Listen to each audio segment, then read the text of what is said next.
Hey Ayman, how are you and where are you these days? Hey Tim, I'm in Dubai these days. This is where I live. My kids go to school here, so officially this is where I live. Although I spend quite a bit of time traveling, but home is where the heart is. So Dubai is my home. How long have you been in Dubai now? Your kids were born there or you moved there with them when they were little or like Actually, we moved a year and a half ago, so the beginning of the school year in September, not last September, but the September before. gotcha. And before that you were in? I was living in Riyadh in Saudi Arabia, and my kids were born between there and Jordan. My wife is originally Palestinian Jordanian, so I had my oldest son was born in Riyadh, and then the other two kids, my daughter and younger son, were born in Jordan. So I imagine they also must hold like a bunch of different passports, right? They're Saudis, so The Saudis? yeah, yeah. So we have Saudi passports. We're a Saudi family, originally Lebanese, but Hmm. we're Saudi citizens. Gotcha. Okay. Was curious about that. So, Aman, you obviously the founder and CEO of Vero. Vero has been around now a few years, I think 2015, 2016. I'm very interested and very passionate in the space. I think everyone these days cares about social media over and over, right? You never get out of it, and it's part of the kind of public discourse, right? The last thing that I read in news is Jack Dorsey saying that Blue Sky is going on Android one of these days, right? Or it just launched, I think it was 2, 3 days ago. Yeah. So, two questions for you to start.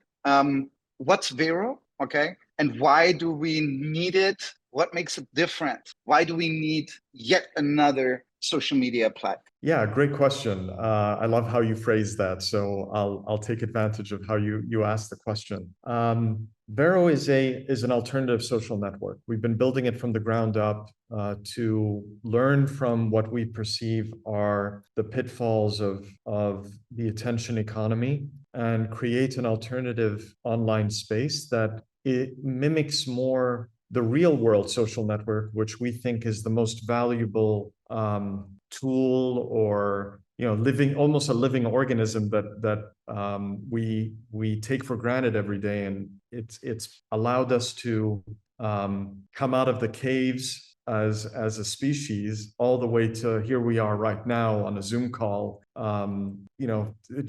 It's miraculous what we've been able to do and the advancements that we've been able to do, but we've done them together. And we've done them together because we are a social species. We like to work with each other. We like to discover things together. We like to teach each other. It's just part of who we are and how we're made up. So we wanted to take the challenge of taking that concept and putting it online. Where we differ from everybody else is that our business model as a start is a subscription model. We haven't turned on subscription yet. We're going to do that in the near future, but it has informed the way we behave, the way we design the app, the way we design every feature, how we think about things, how we create communities, and which differs very much from an attention economy based platform, which is more about giving it away for free in order for you to spend a lot of time in that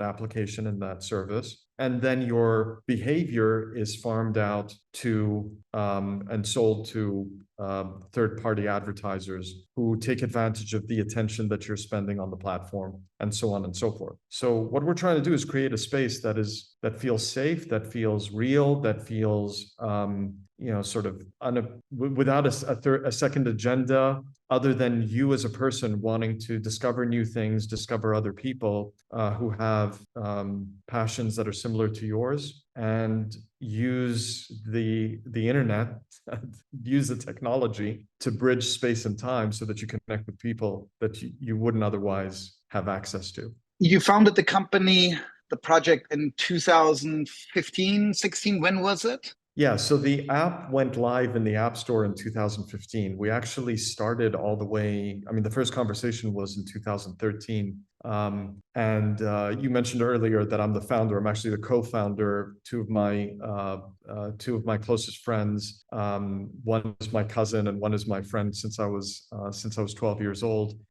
Just started a conversation around the state of social networks at the time and how we all saw our friends behaving on these new, relatively new tools, and it just sort of snowballed from there. And here we are in 2023, and we're still building. So I'm very, very, very interested about exactly this aspect of the very early days. So you started the conversations 2013. That's like about 10 years ago, right? And you just said, that what you're trying to build here is not something that kind of like harvests off the behavior and the data of users. It's a different business model that makes total sense. It's also, a very, how would you put this? Maybe a very timely message, giving the scrutiny that social media has been undergoing over the last few years. I don't think in 2013 that discussion actually existed. So I don't remember anyone in 2013 talking about Facebook being, a threat, or their business model being screwed, or the companies had different challenges. So was that already the conversation you had in 2013, or where did this really start? Like, what was the conversation you had? What did you see was wrong back then? And how did the project evolve from there, or it didn't? Maybe it was that the original idea. Yeah, it's so initially what it started with was I hadn't gotten on social with everybody else. I'm very much into the latest products, the latest tech, the latest services, but I didn't want to get onto social right away. Wanted to see where it was going. Getting in contact with me seemed a bit too easy. Generally, people trade my number in the market. They give each other my number, and I get like calls from people. And so I didn't want to put myself out there even more. It's a unique problem, or somewhat unique to me and my family. So I got onto social a bit late, and I had basically, it allowed for the people that were using it, my friends, people around me, to get into their own rhythm. And what the three of us noticed was that the behavior that they had online was very different than the behavior that they had in the real world. Like, we would be at the same events, but the way that they would portray those events was very different than what we saw it as, and we saw them as. So that was a first indicator, an indicator that the platform was changing people's behavior in the way that it was set up. And initially, just even thinking about just the concept of, if you give everybody a stage, then everybody's going to perform. So yeah, that makes total sense. Do you have a good example of this? Like, one of these events where you saw this? Do you have one of these examples from whatever it must be 10 years ago, where you go like, well, that doesn't look like the reality that we are seeing? Do you have something vivid in Yeah, mind still? I mean, very mundane, Tim, mundane examples of just like being at dinner, very quiet dinner, and the way it was portrayed online, it was some sort of massive party, and a moment to show off. So, and it led to the whole discussion around that people started to see, where they felt that people were showing the best sides of their lives and that they never had a bad day, which caused other people to feel bad about their own lives. And so they then want to show the same thing, et cetera, et cetera. So that whole thing comes from what I consider a one-size-fits-all model of everybody is a follower, all your content is public, and so it's a stage. You're coming onto an electronic or virtual stage where the audiences, it could be millions, could be thousands, could be hundreds of millions, and you're performing for that sort of fictitious audience or future audience. And very good. What comes to my mind is, and trying to rewind back into those times. And in this context, seeing that, I think I I think I remember conversations with like my mother, who's a high school teacher, about this, and I guess she didn't notice like the difference as much as you did, and how you put it, but she clearly noticed that people are behaving strangely, and I think we all noticed, right?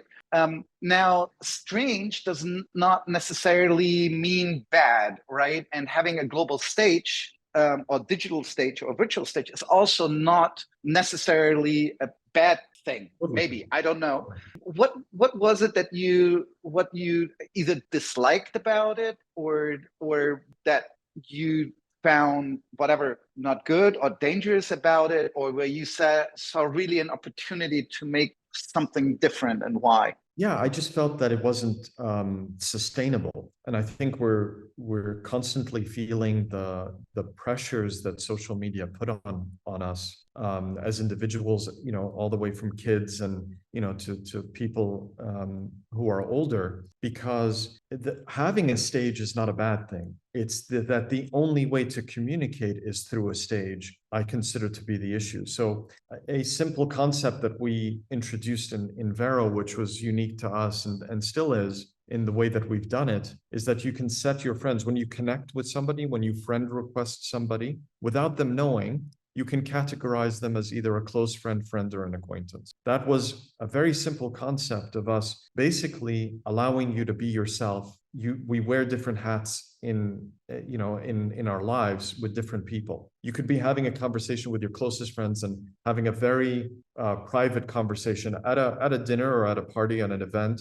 And then somebody who comes in who is not as close to either one of you, the conversation changes. We know how to do this. Nobody sat us down and told us how to do this stuff. It's just how we're wired. So what we wanted to do was always default to that natural behavior that we feel is more sustainable, because before online social networks, we are social creatures and have been social creatures for ever since the beginning of time. So with that, why not continue down that path and have something online that is more about that, and not just about a stage that forces you or makes you think about creating content that connects with people. We're looking to connect people with people, not people with content. So the tools, the part that I felt was I had a question about, and time has answered that question for me time and time again, which is this sustainable? Is this good for us? If our behavior is changing because of the tool, if the tool is changing our behavior,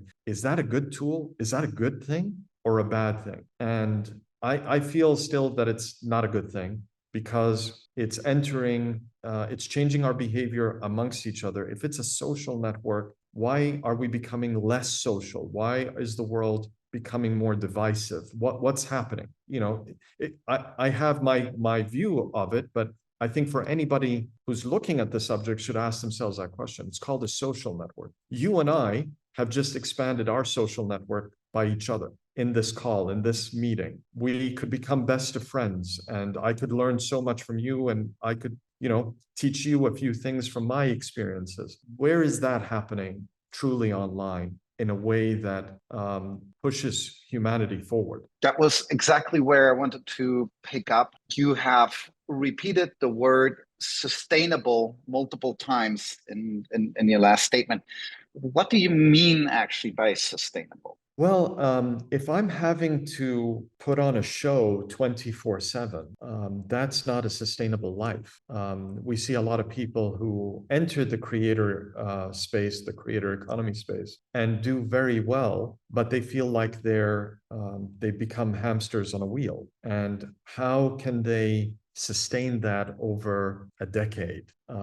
It becomes a means, hopefully, for some. It becomes a way of sustaining some kind of lifestyle that then allows them to off-ramp some of that fortune to build something else, but to just continue using a tool as a means of and if you stop, it ends. It's like musical chairs. I don't think that is how we can live. I don't think that's the right tool for humanity. I think that the right tool for humanity is something where you build value over time, and the value that you bring is sort of that there's a longer tail for it. So we're always thinking about that stuff. But as a social tool as well, if it needs to fulfill our need to connect with others and not have us either take up our time, and that is its function, number one. So addiction is not sustainable in any form of it. Addicted to love, we could talk about, all of that, whatever addiction that doesn't sustain, I'm sure that song is now repeating in your head. It's now repeating in mine.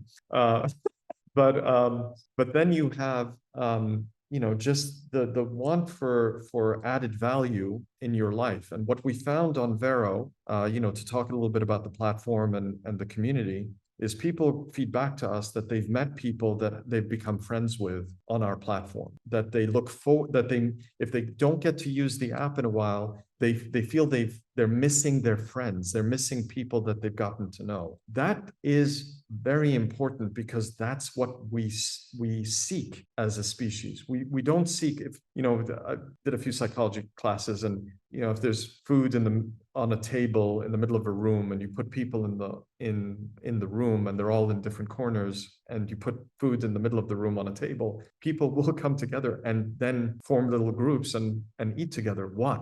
Do they eat better? Do they digest better? Are they going to get more vitamins from the food? Will sustenance last longer, or will the food taste better? No, that's just how we're wired. Yeah, I always thought, like food tasting better, the image came to my mind. And I think I've used this example throughout my life many, many times. It's always when you share a bar of chocolate, it usually tastes a lot better.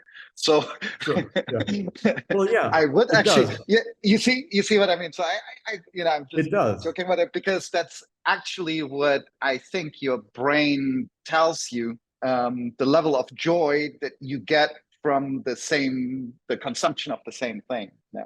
Yeah, it's actually more of the shared experience, because if I sat here and you happen to have the same chocolate, what is it? It's about us sharing the same experience together. But if I sent you a message and I didn't know when you had that chocolate and we happened to eat it at the same time, it wouldn't make a difference, right? So there's nothing. It's more about that shared experience, and I believe that we are. I mean, look, a lot of people call me an eternal optimist, so I get that from my father.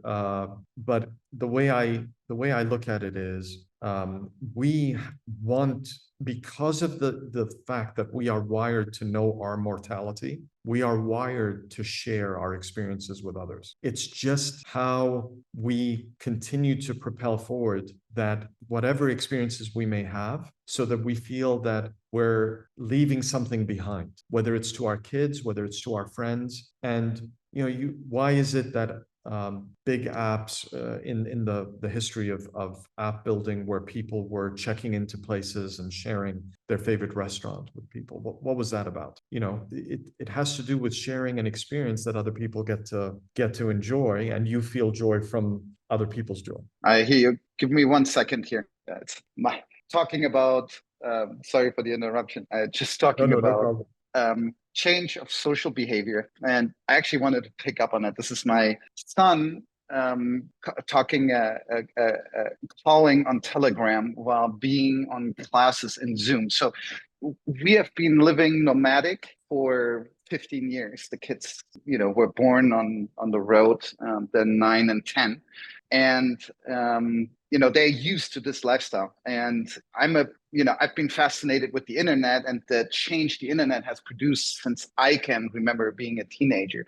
And when I wanted to pick up on this question from, or the statement that you had, on the connection, which is that technology as an extension of ourselves obviously alters behavior, right? And my thought, being the eternal optimist, like you, is always that ultimately this, digital extension of ourselves makes us better and offers a lot of opportunities. So, in the case of, the kids doing schooling over the internet, remote collaboration, the thing that we are doing here, and remote discussion.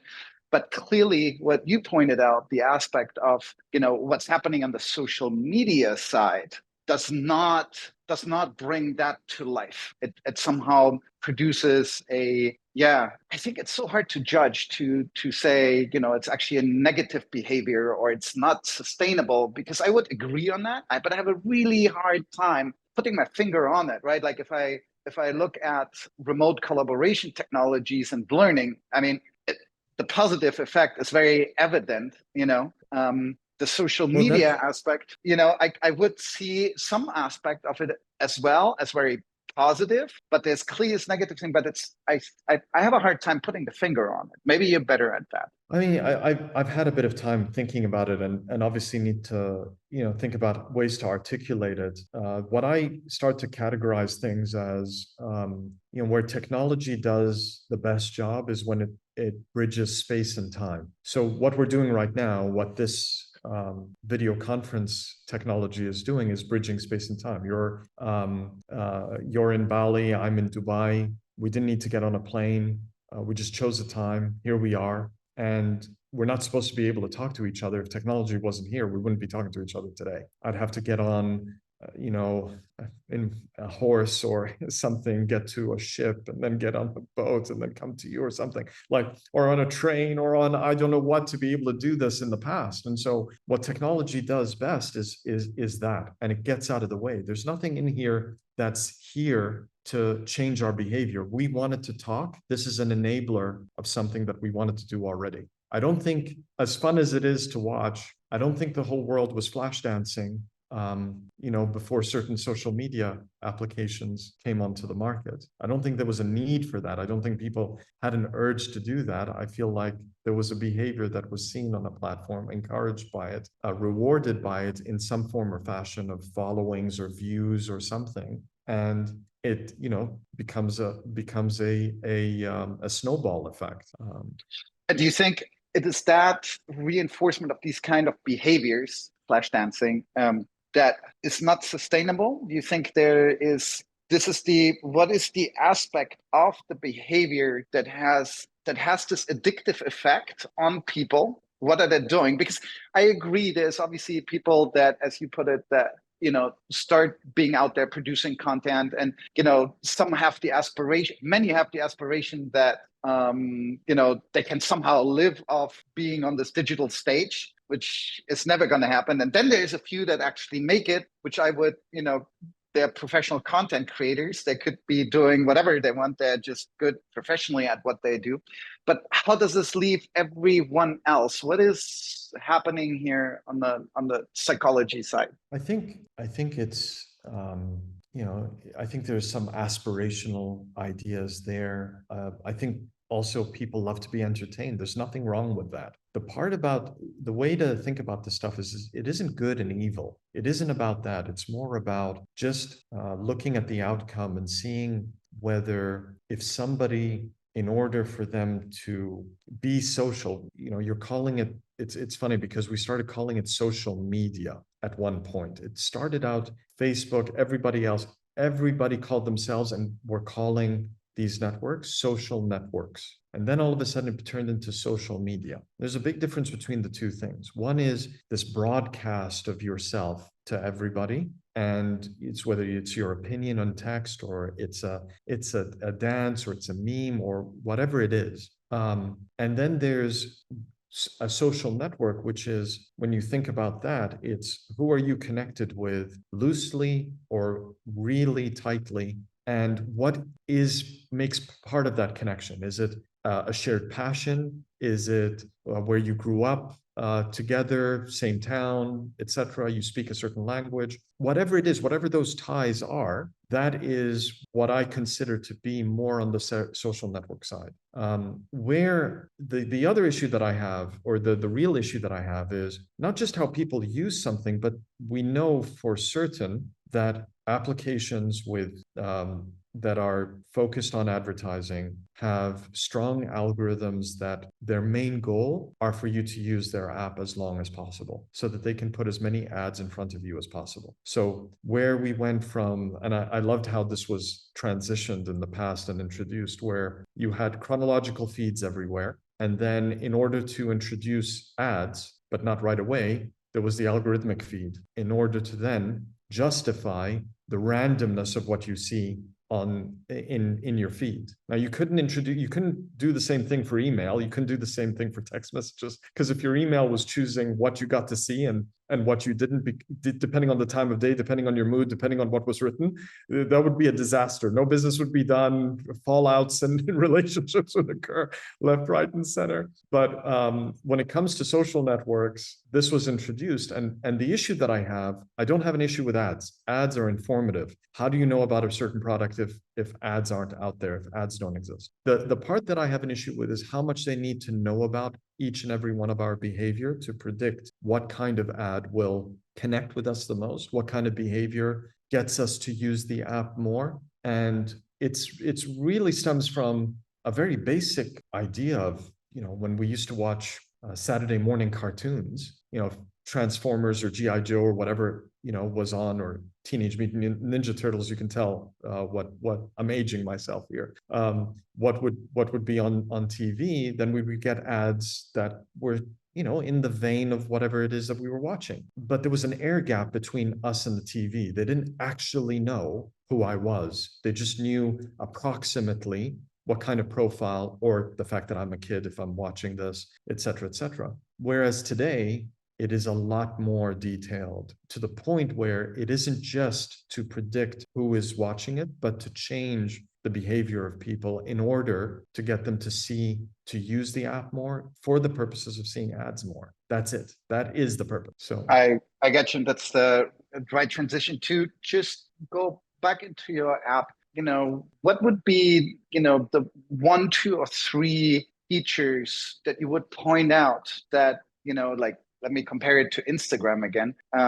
Between me creating a private account in Instagram, so I don't have a global stage, and I only have the 5 friends I have, 4 family members and 1 friend that follow me on one side. And on the other side, I would be very selective on, looking, who do I follow, and basically use it as a photo sharing tool as it was originally launched. What are you doing fundamentally different, or what features have you added that make Vero special? So we're taking that concept that everybody sort of hacked into, services like Instagram, all in your one account. You can be yourself with your close friends, and they get to see everything. And you can have that more public persona all in the same account to your followers. Your close friends get to see what your followers see, but your followers don't get to see what your close friends get to see. And we give you more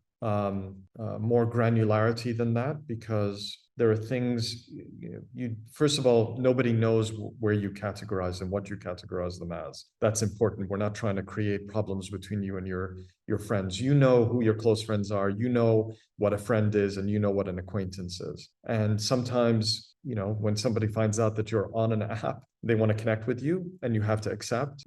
Better to accept than to cause real world friction. And then you can put them as an acquaintance, and they get to see, pretty much what followers get to see. And that's how you can manage your account. So your ability to then be yourself online is a way of you balancing what is asked of you, what you want to share. There may be some things that you're sharing that only your close friends are going to understand and get you. And so we're putting that all into one account so that you can have full control. And that was one of the things that I saw early on when I got onto other social networks, is that lack of control. I saw Google Plus try to do something similar to this. They were obviously before us. They had Google Plus and Circles, if you recall, but they weren't degrees of intimacy. They weren't concentric circles. You could put somebody in family and work buddy and friends, and then you just get totally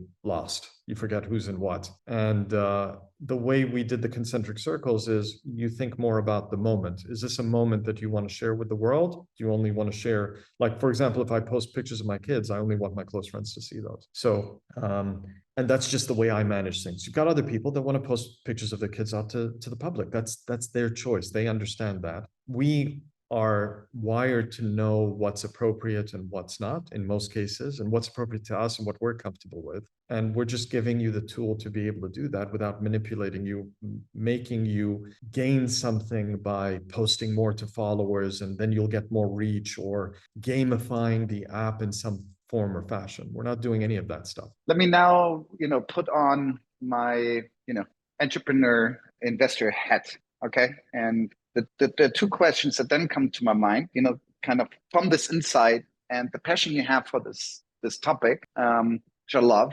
is how are you now going to get a bunch of addicts of the social networks to join you? Like, it feels like, you have a bunch of people addicted to nicotine, okay, and you need to Or get them sugar. off this, and without maybe, like the nicotine chewing gums are also not very good, so that's not a good analogy. But how Well, do you get a actually, the, bunch of, the better analogy I think is like sugar and processed food and then organic food. yeah, I can bring my wife on and we can make a second, hour of the podcast about processed food and sugar. I hear you there.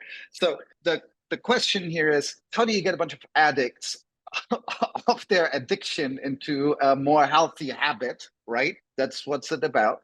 And two, then, transitioning, I want you to transition in this, is that this addiction business has always been great business, right? Like, make a shitload of money with it, but you can re-inject into the business to get more people addicted.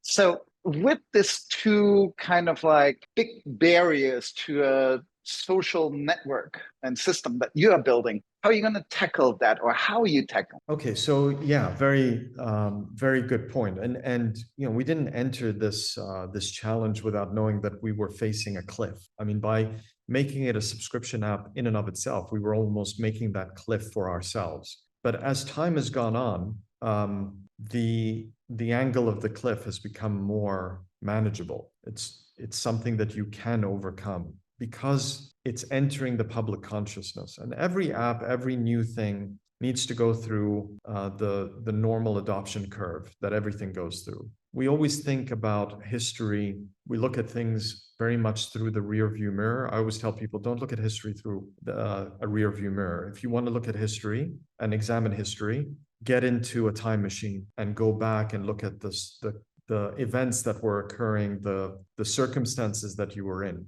A rear view mirror is just going to make the latest thing look the biggest, and whatever is in the past look very small and inconsequential. So what we are seeing time and time again is flare-ups of people being upset at the fact that they're on social networks that choose what people get to see from the things that they post. They only have access to single digits of their followers who will receive their posts that they publish. In our case, 100% receive all of the posts that you publish. These are things that are built into the system of an algorithm, an algorithmic feed, an addiction economy, an addiction tool, because its job is to make sure that what is put in front of you will keep you there longer. Not what you're interested in, what you think you're interested in. It's what it knows about you that will be put in front of you to keep you there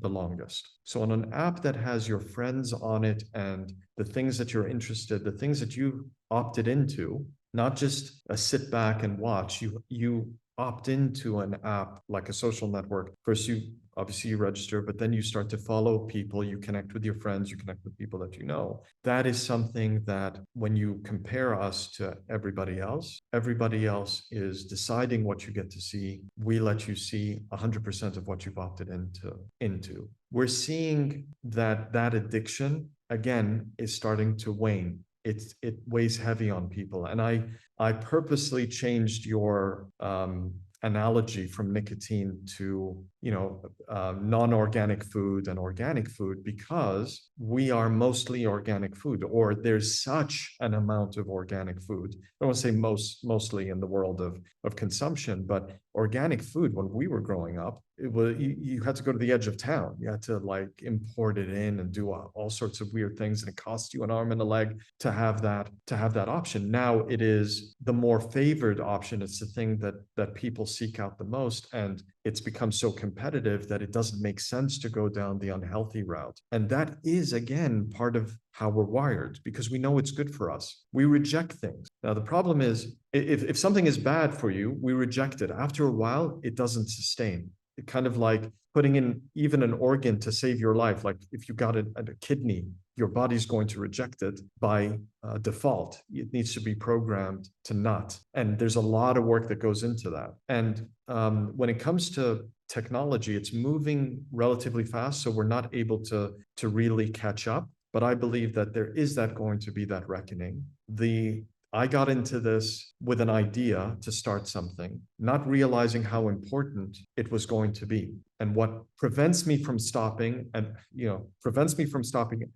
what makes me continue is knowing the importance that the world needs to have an alternative, because I don't see anybody else trying to build one. I see everybody else sort of trying to take on our need to connect with each other and create value in a network, like financial value. What I'm trying to do is prioritize what I believe anyway, I'm taking a step it's my opinion, what I believe humanity needs, and whatever profitability and the profitability of that platform that ends up succeeding comes second.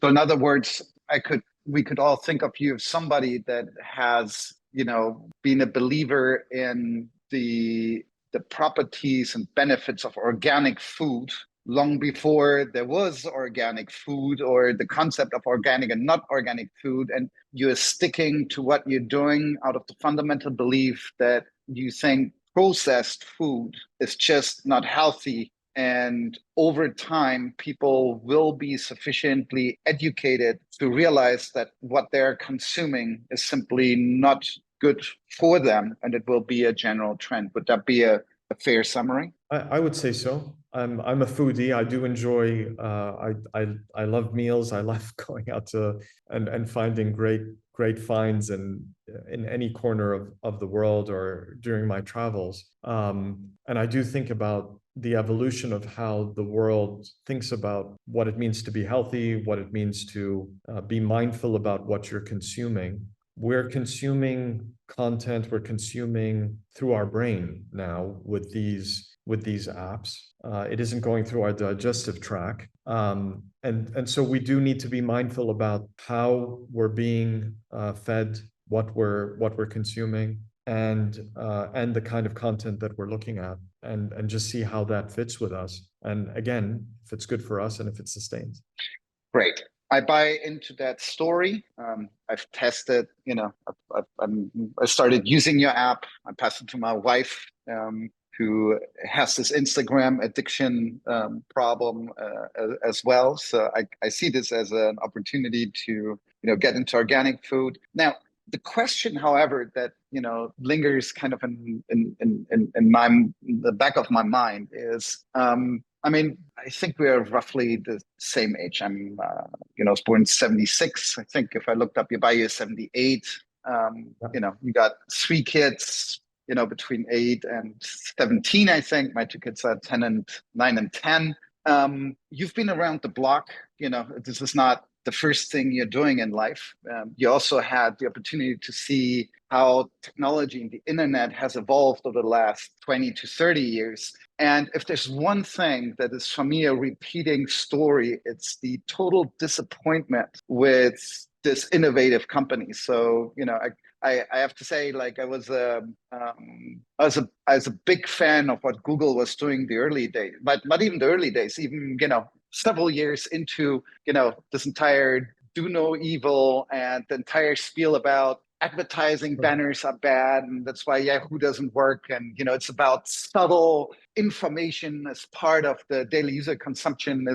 I cannot be, screwed with to spend an hour. I can't spend 10 minutes on YouTube because the ads are impossible to enjoy the experience, and I'm really not willing to give Google any money. And if I had not already the company running on Google Workspace, I would be freaking off out of it already. I've gotten screwed over by Google more than once on cell phone plans, and it's incredible. I'm an idiot. Okay, I'm an idiot. And the truth is that all of these companies, can have that with Apple, you can have that with your cell phone company, you can have this with Amazon, right? Ultimately, they all get corrupted. So what prevents your company, Vero, to say like, well, tomorrow, screw you guys, we're doing the same thing because we decided, let me put it like this, it's not going anywhere. I got bored and now it should make some money. Who's going to put the backstop on that? Like, why should anyone not trust you as a person, but actually trust the organization that you're building? Listen, it's a really good question. How do you prove a negative? It's impossible. But I think, if you were asking me this question, think about this. You're asking a very good question and it should be asked of anybody.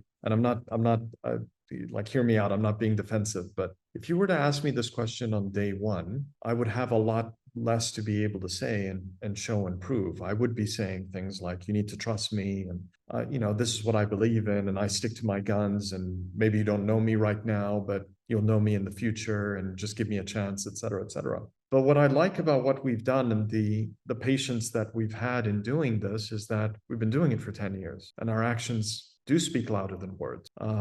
This has not been funded by anybody but myself. And it would have been a lot easier at the hardest times to convert the company into an ad-based revenue company, start to data mine people's behavior, and then, switch it to the attention economy to an attention economy app like everybody else. But if we haven't done it up to now, I think it's pretty safe to say we'll never do it, for one. And I can tell you for sure, and this is obviously taking my word for it, but if I decided on my lonesome that we were going to do that, everybody in the company who's working on this would leave. It would just basically, it would just end. There wouldn't be any conversation after that, because everybody knows and really believes in what it is that they're doing. And we take extra measures on making sure we don't do the things that other people do. We don't build absolutely everything. We can't. We're a small team. And so we use other people's tools, SDKs, things like that. And there's a ton of stuff that's on by default that we turn off. And the amount of work that we do to do due diligence on the partners that we work with to make sure that they're not getting any information about our users is as much work sometimes as it is building something ourselves. So that's great. One of the reasons, and I want to be mindful of your time, so I have really two more questions. I have 100 more questions, but I'm going to stick to two. Okay. One is, in my mind and in the space that I'm working in, which is Web3. yeah. The thing that brought me into Web3 is it's not speculation on tokens. I couldn't care less. I don't care if you can buy your Tesla in Bitcoin. I do not care. I see in the Web3 space a opportunity to decentralize power of organizations. And obviously, in the social media space, just going back to like Blue Sky and so on, there's strategies for technologies decentralization and data decentralization. I haven't yet really seen any good approaches in Web3 to decentralization of social media, okay, in a good way. However, it is my personal opinion, and that's was, I'm so excited to have you on the call as well here on this in this interview, is that I believe that one of the largest untapped opportunities in Web3 lies in competing, straight on, with a player like Facebook and Instagram. So I've heard twice about, projects that didn't go anywhere to basically launch, a social network, earlier version of Instagram, and, distribute ownership to token holders and build incentive programs around it. I'm just wondering, if you guys are thinking about any of this, if you, discarded the ideas, if you see other projects doing this, this is what I would personally find really, really exciting, because I share, not only your perspective on organic and processed food, I do also share this about social media and social networks, so to speak. But I would love this to, go from a discussion around apps and habits into a conversation about organization and sustainable long-term control over, information as an asset and an organization as the means of governance to it? Yeah, that's a big question, and a big topic. So we have to. We always, whenever we're designing something, whenever we're taking on a challenge, we look at the real world, we look at history to see where things are working and have worked in the real world, versus trying to reinvent the wheel, especially when it comes to social behavior, when it comes to societal behavior, where people come together with an idea and want to form a group or want to have votes on something or whatever it may be. And what's interesting about Web3, what's interesting about where you're going with the conversation, it has several parts to it. You have the benefit, okay? The benefiting of something and the sharing of that. So having ownership, being a part of something, having some stake, incentive, whatever you want to call it.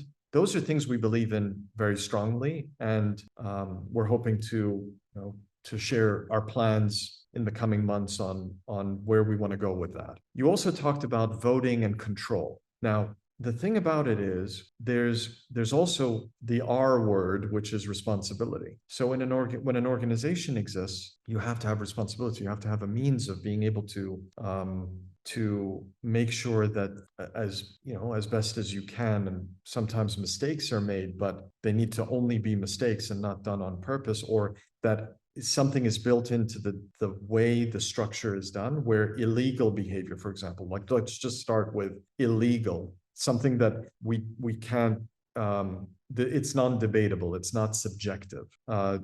So you think about that and you marry that with this idea of control, then you start to say, well, actually, then yes, the responsibility and the direction and the big decisions need to be made by a group of people, like any management, a company, and you either subscribe to that company's beliefs and their methodology and how they do things, or you don't. And then we'll leave those certain elements of how this thing behaves to the community and how they'd like to see it happen. And I think that middle ground is where the next successful network will find sustained success into the future, is when the community has a feeling of agency over what's going on. Right now, what you feel is, on the one hand, very few people gain, very, very few people gain versus the number of people that use any of these networks. You then have creators that are, like I said, coming back to my initial comment of, they get burnt out because they can't keep doing the thing for the rest of their lives. Then you have the audience that doesn't get to choose their experience. So they may or may not see the content that they asked to see, and people don't get to see the content that they want to publish. And then lastly, there's no agency whatsoever on how things are going to move forward. So you have all of those things. And when I look at that, I look and I see a powder cake. It's just waiting for somebody to come and disrupt that, but it needs to be disrupted correctly. So when you talk about, somebody tried to create a network, kind of the early days of Instagram, but there's tokens, blah, blah, blah. Well, guess what? There's a big wall that's there. And depending on how successful you are, you'll be speeding towards that wall, ready to crash, because there's such a thing as regulation and how to protect people who, under the law of how something is a security now and things like that. So if we take a step back, Tim, and we think about Web3 as more of a philosophy and not a technology. I don't believe that technology solves everything. I believe that technology should enable something we want to solve and something we want to get to. A chat app is meaningless if we don't want to chat. If we don't want to talk, a chat app sits there and does nothing. It's there silent. But if we want to talk, it enables it. Web3, I believe, is the philosophy behind Web3 is transparency, inclusivity, and accountability, to a certain extent. And so how do you marry that in a business model where you can create very simple concept, a win-win? Right now, all I can see, because I come from old school thinking, because I've straddled history of before internet, after internet. I used to have a Commodore 64, like, I'm aging myself. Exactly. You too, Atari, all of that stuff. And here we are, and, you play a game like God of War, and it's real, and you're VR, and you can spend as much time online as you want, blah, blah, blah, blah. All of that stuff. When I look at it, I think of how do you create a win-win? Right now, I see platforms are winning more than people are. You can certainly make the argument that now we have platforms that allow us to have a voice, and we talk about revolutions that have occurred thanks to these platforms, and big changes happen, political change, etc., which I agree with. They have happened, and again, it's that will that people have, and technology allows us to bridge that space and time. But at the same time, if we do a net view, and you were talking about kids, you mentioned your kids, your wife, etc. We look at where we are today. I think we want to be connected with each other. We want bridges between us, but we're being moved in a direction to be in our own echo chambers, our own niches that have our way of thinking, and we can't think outside of what we know. And that's making us more isolated, not more connected, not more social, less social, etc., etc. So net, I don't think it's a win-win at the moment. So I, like you, would like Vero to be in a position, or position itself rather, as bridging the gap of all of those things that we talked about, whether it's giving people, some sort of benefit, financial as well, an incentive benefit, having clarity of future, and then making people have agency over certain aspects of it that allow it to be the people's social network as opposed to a company's social network, and people get to use it. Ayman, thank you for bridging time and space with me here. This was clearly I hope, a win-win. Thank you so much for your time. Thanks for having me, Tim. DAO Talks is brought to you by Grindery. If you enjoyed this podcast, consider subscribing to DAO Talks on Apple Podcasts, Spotify, Google, or any other platform you fancy. To find out more about Grindery, visit grindery.io. Thanks for joining me. Tim out.